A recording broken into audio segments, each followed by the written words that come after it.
মনে করে।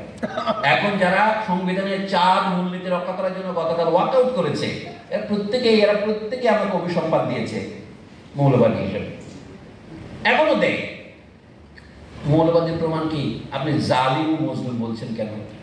Pedagogy of the বইয়ের অনুবাদ করেছেন আমাদের আবুল ইসলাম ভুইয়া, অত্যাচারিতের শিক্ষা। উনি মজলুম শব্দটা দেখতে পারেননি। আমাদের ভাষার মধ্যেও একটা শ্রেণী সংগ্রাম চলছে। আপনারা হয়তো বলবেন যে সাম্প্রদায়িক সংগ্রাম। মুসলমানরা কি করে সম্প্রদায় হলো? মুসলমান কি বৈষ্ণব, শাক্ত? মুসলমানরা আরেকটা ধর্ম গোষ্ঠী। আপনি তাকে কিন্তু যে সাম্প্রদায়িকতার মধ্যে নিয়ে আসলেন, কেউ একটা প্রশ্ন করেছেন? মুসলমান তো হিন্দু সম্প্রদায়ের একটা সম্প্রদায় নয়। হিন্দুদের মধ্যে শাক্ত বৈষ্ণব সম্প্রদায় আছে, তার মধ্যে শত শত কৈবর্ত সম্প্রদায় আছে। অর্থাৎ এই যে মুসলমানদেরকে ভিতরে ডেকে রবীন্দ্রনাথ ঠাকুরের মতো মহান মনীষী মুসলমানদের মধ্যে এই অভিযোগ এনেছেন, মুসলমানরাই একমাত্র গোষ্ঠী যারা হিন্দু হতে রাজি নয়। বলবে তুমি হিন্দু মুসলমানদের অসুবিধাটা কি? এই জিনিসটা যদি বুঝতে না পারেন, তাহলে আপনি 5ই আগস্টের অভ্যুত্থান বুঝতে পারবেন না।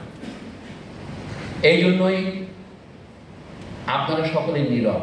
আমি সাজ্জাদ শরীফকে খুব ভক্তি করি, আমার বন্ধু বলো না, মুরব্বী হিসাবে সাজ্জাদ শরীফের প্রত্যেকটা কথা শিরোধার্য। কিন্তু সাজ্জাদ শরীফ 1971-এর উপর অনেক কথা বক্তৃতা করলেন, কিন্তু 47 উচ্চারণ করতে সাহস করলেন না। ঠিক ঠিক। কেন করলেন না? এই কারণে আমিও করছি না, কারণ এই দেশের মানুষের সংগ্রাম, 47 সনের সংগ্রামটাকে ব্রিটিশদের সাথে সংগ্রাম করে আমরা অর্জন করিনি।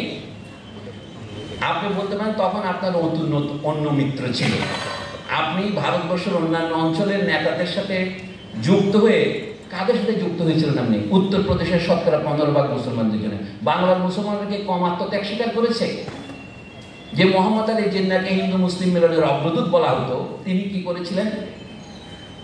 1916 সনে লখনৌতে হিন্দু কংগ্রেস, মানে ভারতের জাতীয় কংগ্রেস এবং পাশে মুসলিম লীগের সম্মেলনের ব্যবস্থা তিনিই করেছিলেন। তিনি একই সাথে 2 সংগঠনের সদস্য ছিলেন। তখন বলে যে বাংলার মুসলমানরা তোমরা একটা কাজ করো, তোমরা তো শতকরা 55 জন, তখন শতকরা 55 বলা হতো।